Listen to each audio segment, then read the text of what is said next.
ABC Listen. Podcasts, radio, news, music and more. China employs some very creative strategies to spy on Taiwan. The Taipei District Court has sentenced a Taiwanese Diablo coach convicted of spying for China. Agent Diablo 7, you might say. They're also using dating apps, loan shark schemes and... One app allegedly claims to allow Taiwanese people to surrender to China with one click. Well, that's convenient, a surrender button. So what's their plan here? I'm Matt Bevan, and on my show, if you're listening, we give you the backstories behind the big stories. It's available now on ABC Listen.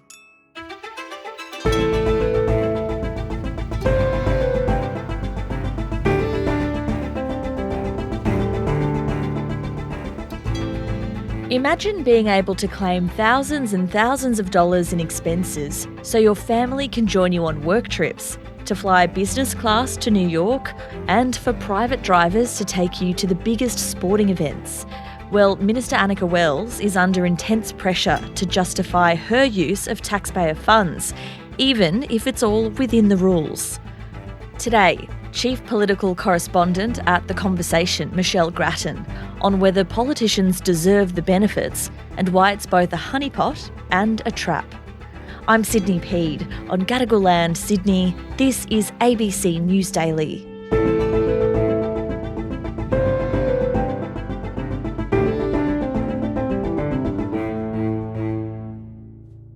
Michelle, questions around the expenses racked up by the Communications and Sports Minister Anika Wells first started when that eye-watering bill for her travel to the UN in New York was revealed. That was a gobsmacking amount of money, right? About $95,000 for 3 fares, the minister herself and a couple of officials, I think one a staffer, the other a departmental person. It was an extraordinary amount, and I think that part of the problem that Anika Wells faced subsequently was that she failed to handle this properly. How do you justify spending this amount of taxpayers' dollars? Well, the reason you know all those things is because we're transparent about them, and we will disclose them and we'll continue to disclose information about that trip through the usual processes. She didn't just say, look, that looks over the top. I don't understand why the fare was so large. I'm going to look into it. I will come back and make public the reason. You don't think that was expensive for airfares? Over $94,000? I've answered your question. We've had no explanation, at least that I know of, as to why this was so enormous, because if you looked online, you'd find a much more limited cost for business class fares.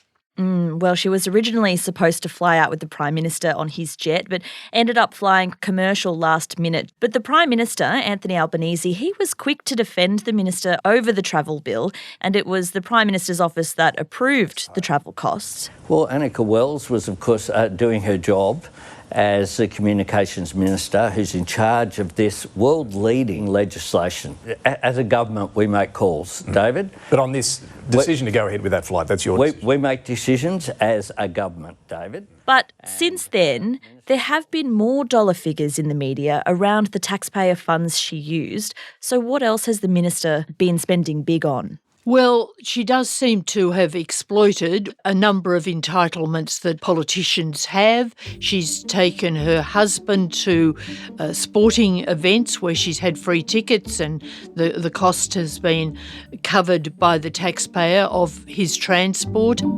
Anika Wells under pressure over her use of travel entitlements, flying her husband and children at taxpayers' expense to accompany her at the Thredbo ski resort. More than $4,000 in flights from Brisbane to Melbourne for her partner to join her at the Boxing Day test in 2022 and 2024. And a further $1,800 for the Melbourne Grand Prix.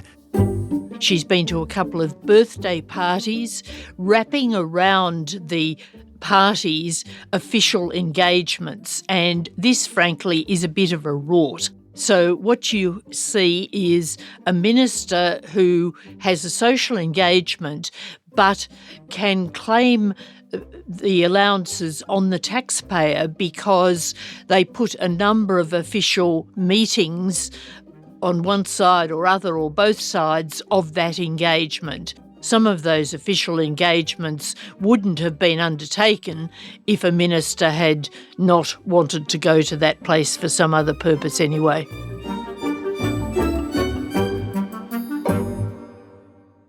Well, there was that ski trip to Thredbo that certainly got some tongues wagging. But after days of mounting pressure, Anika Wells has asked the Independent Parliamentary Expenses Authority to review some of these expenses.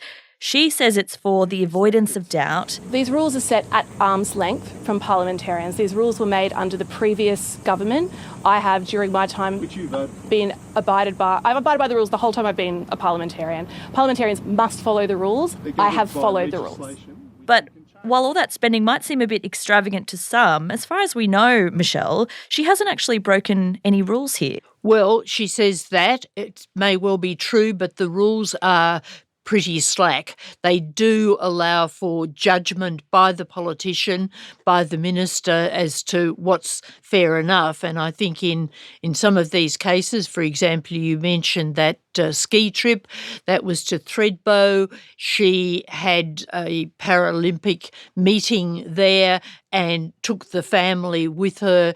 They did the skiing. Not clear whether she did any skiing, but it doesn't pass what people are now calling the kitchen table test, because an ABC journalist pointed out that the pub test might be a test by people who'd had too much to drink.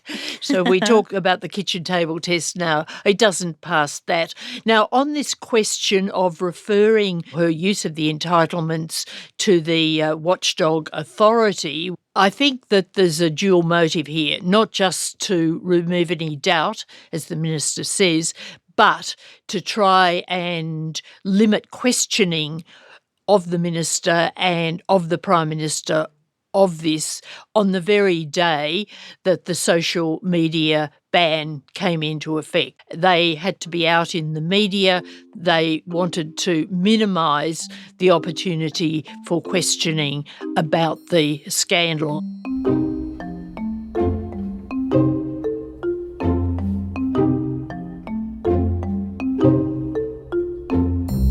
Michelle, I just want to get an understanding about these spending allowance rules. What are the rules here and who really keeps an eye on them? Well, there is this independent authority which oversees expenses, and as well as keeping an eye on things, it also can give advice to MPs as to whether what they plan to do is within the rules or not.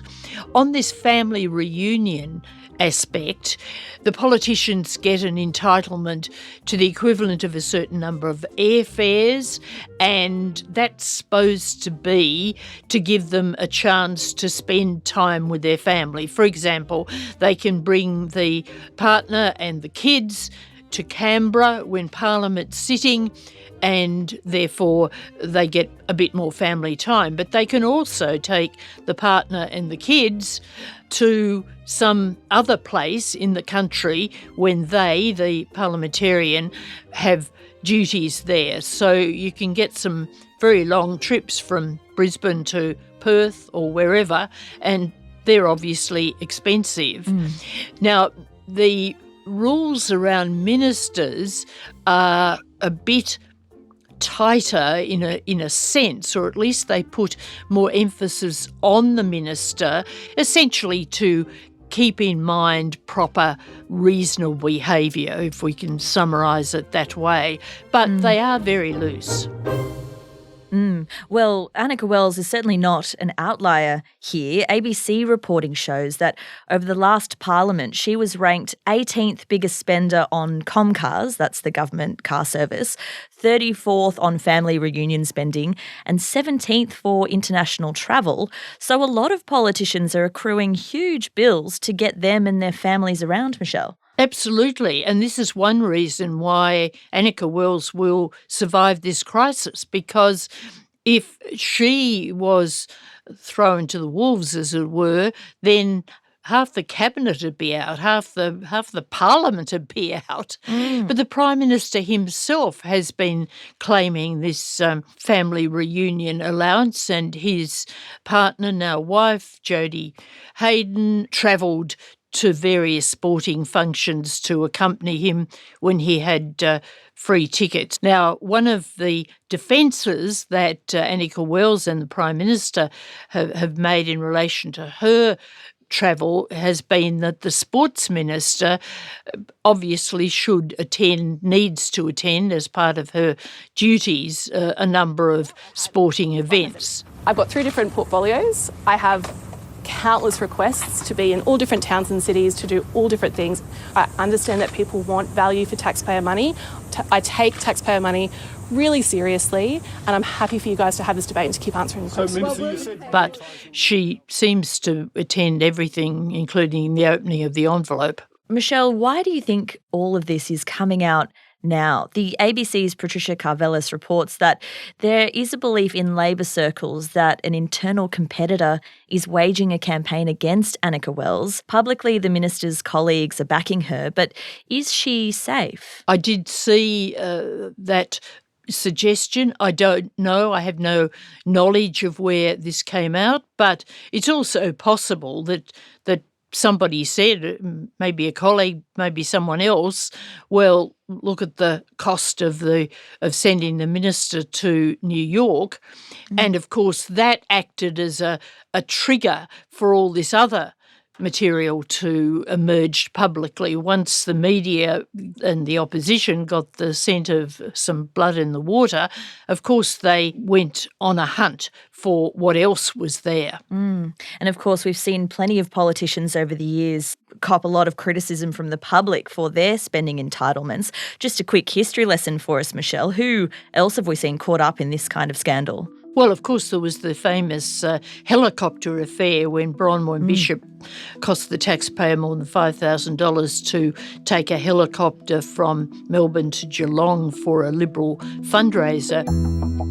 When I first saw the amount that the helicopter cost was after it was published by Finance, as it should be, it was clearly an error of judgment. And that large sum, clearly unacceptable, and that's why I repaid it. Now, she had to resign under political pressure from the speakership at the time, and so that was pretty dramatic. Also, Susan Lee, now opposition leader, when she was health minister, it emerged that she had bought a property on the Gold Coast when she was there for official business. I apologise for the distraction that this issue has caused to the agenda of the government and my colleagues in Cabinet. Now, I'm calling it a distraction because that's what it is. I think a subsequent inquiry found that the only misdemeanour there was that she'd taken a Commonwealth car to see this property. She claimed she'd never intended to make the purchase. It was a spur-of-the-moment thing. But anyway, she, in the end, had to quit the ministry under pressure.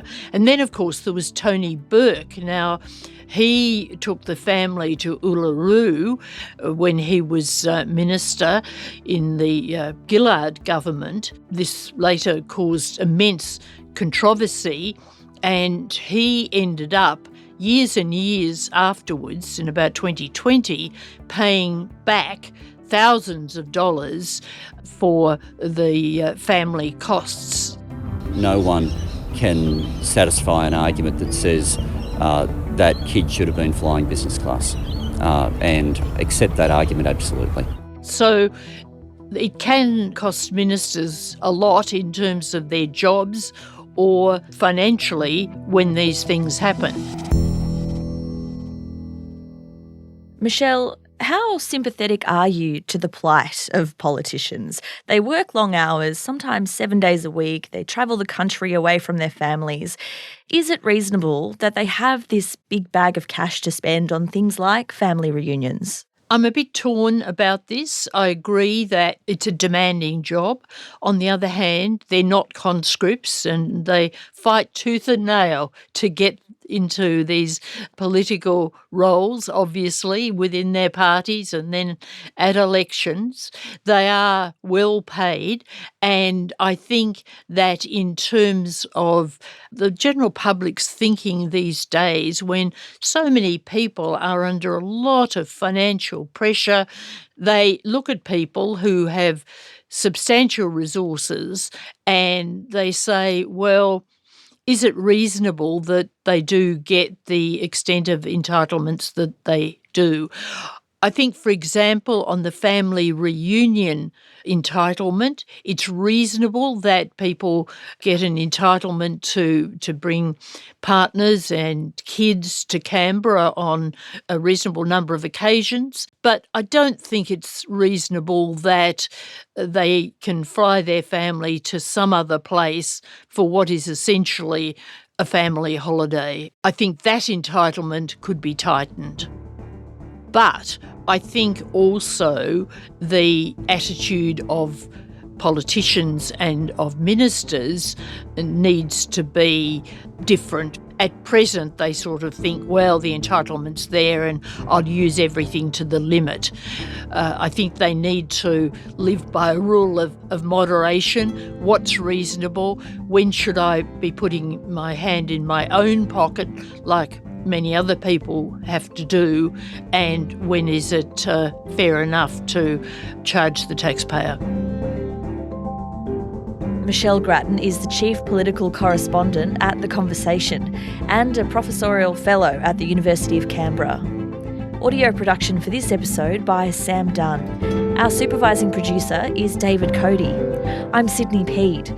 ABC News Daily will be back again tomorrow. Thanks for listening.